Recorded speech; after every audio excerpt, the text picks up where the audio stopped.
चाहते हैं कि तेजस्वी यादव के साथ मिलकर के कोई बड़ा खेल खेला जाए। इसका संकेत जेडीयू के कुनबे के जो लोग, तथाकथित लोग जो पार्टी अभी चला रहे हैं, ऐसे जेडीयू मरणासन है। वह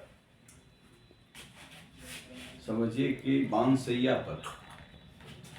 फिर भी नीतीश कुमार चूंकि जनता के नेता कभी नहीं रहे, नीतीश कुमार कलाधर्मी है, वो सोशल इंजीनियरिंग के मास्टर हैं।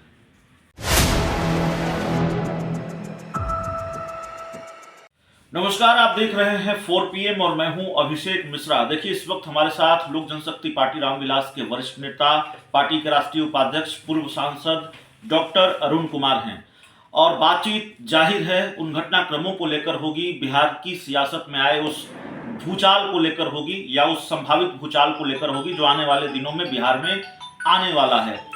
कल का पूरा दिन उथल पुथल वाला रहा, सियासी भूचाल वाला रहा और ये खबर आ गई कि जेडीयू के राष्ट्रीय अध्यक्ष ललन सिंह ने इस्तीफा दे दिया है। ललन सिंह और जेडीयू दोनों ने इस बात को खारिज किया है, लेकिन जेडीयू सूत्रों के हवाले से खबर है कि ललन सिंह ने 3 दिन पहले ही अपना इस्तीफा दिया है। सवाल सिर्फ ललन सिंह वाले खेल को लेकर नहीं है, सवाल यह भी है कि जिस तरीके का घटनाक्रम चल रहा है बिहार की राजनीति में कई और बड़े खेल के आसार नजर आ रहे हैं। सर, मामला सिर्फ ललन सिंह को लेकर है। पहली प्रतिक्रिया तो यही है कि ललन सिंह जेडीयू के राष्ट्रीय अध्यक्ष पद से हटेंगे या उन्होंने इस्तीफा दे दिया है। यह तकरीबन तय है कि वो जेडीयू के राष्ट्रीय अध्यक्ष नहीं रहेंगे। पहले तो इस घटनाक्रम को कैसे देखते हैं? ललन सिंह को हटने को लेकर क्या आपका कहना है? देखिए, ललन सिंह व्यक्तिगत महत्वाकांक्षा के लिए राजनीति करते हैं। उनको न राज्य से, न राष्ट्र से और न समाज से कोई लेना देना है। तो उस महत्वाकांक्षा की पूर्ति उनकी होती दिख नहीं रही जी। और निश्चित तौर से आरजेडी में जाने का फैसला में प्रमुख भूमिका में थे ललन सिंह, मेरा जो जी अभिमत। और वो चाहते हैं कि तेजस्वी यादव के साथ मिलकर के कोई बड़ा खेल खेला जाए। इसका संकेत जेडीयू के कुनबे के जो लोग, तथाकथित लोग जो पार्टी अभी चला रहे हैं, ऐसे जेडीयू मरणासन है। वह समझिए कि बांसैया पर। फिर भी नीतीश कुमार चूंकि जनता के नेता कभी नहीं रहे, नीतीश कुमार कलाधर्मी है, वो सोशल इंजीनियरिंग के मास्टर हैं और उनकी मानसिक स्थिति भी ठीक नहीं है। तो इस स्थिति में वो सोशल इंजीनियरिंग कौन हैंडल कर रहा है, उनके नाम के पीछे कौन पोस्टर लगा हुआ है, इस पर निर्भर करता है। तो वो चाहते हैं कि कमांड अपने हाथ में रखें। नहीं, यही सवाल, अगला सवाल यही है कि आप तो लंबे वक्त तक उनके साथ रहे हैं, अचानक ये जरूरत क्यों पड़ गई नीतीश कुमार को कि पार्टी की कमान अब वो अपने हाथ में रखें, पार्टी के राष्ट्रीय अध्यक्ष वो खुद बने, जिसकी चर्चा अचानक ऐसा क्या हो गया जेडीयू के अंदर? देखिए, बराबर नीतीश कुमार ने पार्टी को अपने कमांड में रखने की कोशिश की है। जॉर्ज फर्नांडिस के पीरियड को छोड़ दीजिए तो बराबर इन्होंने कोशिश की है। और बिहार में तो बिल्कुल 100% जॉर्ज साहब के कालखंड में भी जो भी अध्यक्ष रहे हों, वो व्यक्तिगत कारणों से रबर स्टाम्प रहे नीतीश कुमार के, या फिर व्यक्तिगत महत्वाकांक्षा की पूर्ति के लिए हुए रहे, वो राजनीति नहीं करते रहे। ये राजनीति में 3 तरह की पार्टियां हैं। एक विचार की पार्टी है, एक राष्ट्र की पार्टी है, और एक परिवार की पार्टी है, और एक अराजक तत्वों की पार्टी है। तो अभी चौथे नंबर पर चला गया है जेडीयू। बिहार में एक खेल की चर्चा और हो रही है और उस खेल का सीधा संबंध आपकी पार्टी से है। देखिए, भारतीय जनता पार्टी को भी नीतीश कुमार से बहुत परहेज नहीं है, पशुपति कुमार पारस को भी नीतीश कुमार से बहुत परहेज नहीं है, उपेंद्र कुशवाहा और जीतन राम मांझी को भी बहुत परहेज नहीं है। नीतीश कुमार से सबसे ज्यादा परहेज अगर एनडीए में किसी राजनीतिक दल को है तो वो लोक जनशक्ति पार्टी रामविलास को है। चर्चा ये है कि एक दूसरा खेल और उसकी कवायद भी शुरू हो गई है और इस बात के आसार जताए जा रहे हैं कि नीतीश कुमार कहीं फिर इस पाले में ना आ जाए, तब पार्टी बहुत असहज नहीं होगी? आप लोगों की मुश्किल थोड़ी नहीं बढ़ जाएगी?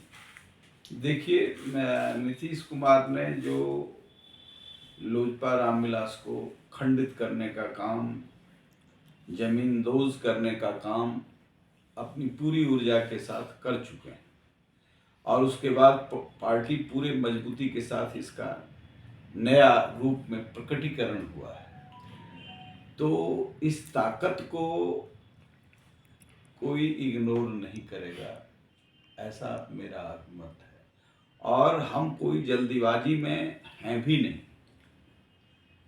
हम हैं एक मजबूत घाट निर्माण के पक्षधर, जिसमें गरीब, दलित, शोषित समाज का हित संरक्षित हो। और वो तभी संरक्षित होगा जब कोई मौके की जगह पर सही आदमी बैठेगा। और चिराग पासवान को संदेश बिहार की जनता ने दे दिया है कि हम आपको पसंद करते हैं।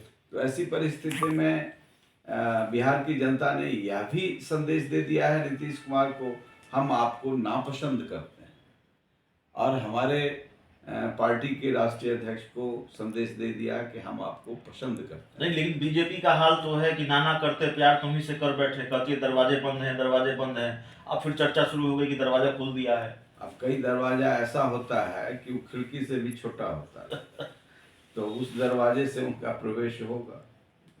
तो क्या अगर नीतीश कुमार आ जाते हैं बीजेपी के साथ तो जो लोजपा रामविलास का तर्क होगा, गठबंधन के अंदर गठबंधन वाले फार्मूले पर अब काम करेंगे, भाई हमारा गठबंधन तो बीजेपी के साथ है, नीतीश कुमार के साथ नहीं है, रहेंगे साथ में ना बीजेपी के? अब देखिए, राष्ट्र मेरे चिंतन में पहले है, राज्य बाद में है। तो राष्ट्रीय धरातल पर जो दुनिया को नरेंद्र मोदी ने एक ताकत देने का जो काम किया है और दुनिया को यह एहसास कराने का काम किया है कि यह चंद्रगुप्त मौर्य कालखंड का भारत है, यह चाणक्य की भूमि का भारत है। और पूरी दुनिया को यह एहसास हुआ, बड़ी बड़ी ताकतें जो कभी विषा नहीं दे रहे थे वो आज कारपेट बिछाए हुए हैं। तो यह जो नव जागरण का पक्ष जिसको सरदार पटेल ने और डॉक्टर राजेंद्र प्रसाद ने खड़ा किया था वह नव जागरण का केंद्र है। तो यहाँ पर वैसे ताकत भी यदि कहीं कोई बात हो तो हमारा जो लक्ष्य है उस लक्ष्य को बाधित न करे। कितनी सीटों पर लड़ेंगे? ये सब विषय बाहर लाने की नहीं है। नालंदा से लड़ेंगे, नवादा से लड़ेंगे कि जहानाबाद से लड़ेंगे? डॉक्टर अरुण कुमार को जहां पार्टी तय कर देगी वहां से लड़ेंगे।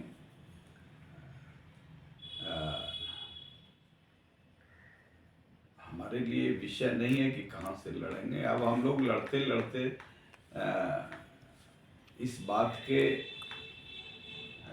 ये नहीं है कि इसमें बहुत कुछ छिपा हुआ है। लड़ाई उस विचार की है कि नीतीश कुमार ने बिहार को नेस्तनाबूद कर दिया है। और हाल में जो विधानमंडल में, मैं तो 5 महीना पहले कहा कि इनको कैप्टिव बना लिया गया है। और ये हो सकता है कि मेरे कहने के बाद वो मुक्त हुए हों तो कुछ नए नए फैसले ले रहे हैं। तो हम उनके हित में ही हमने कहा कि हमारा राजनीतिक लड़ाई जितना भी हो उनके स्वास्थ्य के साथ कोई समझौता ना हो। ये हमने उन दिनों 5 महीने पहले कहा था, बाद में प्रकट भी हुआ। और बिहार विधानमंडल में जिस तरीके से उन्होंने वक्तव्य दे दिया तो बिहार की जनता अपने चिंतन से उनको निकाल दिया है कि ऐसे व्यक्ति तो रांची के पागलखाने में भी नहीं रहेंगे, वहाँ से भी कोई व्यक्ति को गलती से निकाल के लाया जाए बिहार विधानमंडल में तो इस तरह का वक्तव्य नहीं देगा। जो कोई परिवार, एक सभ्य समाज का परिवार एक साथ बैठ करके न उनके एक्शन को और न उनके भाषण को पसंद करेगा। ऐसे व्यक्ति को कोई प्रधानमंत्री बना रहा है, कोई राष्ट्रपति बना रहा है, कोई महानायक बना रहा है, कोई महात्मा फुले और अंबेडकर का मिश्रित रूप उन्हीं में देख रहा है, कोई शेरशाह सूरी उनको बना रहा है। तो ये शब्द चाटुकारों के शब्द हैं, ये आम आवाम की आवाज़, भावनाओं की आवाज़ नहीं है, वो जनता के मन से रिजेक्ट हो गए। चलिए, इस पूरी चर्चा में, इस पूरी रिपोर्ट में इतना ही। बहुत बहुत धन्यवाद।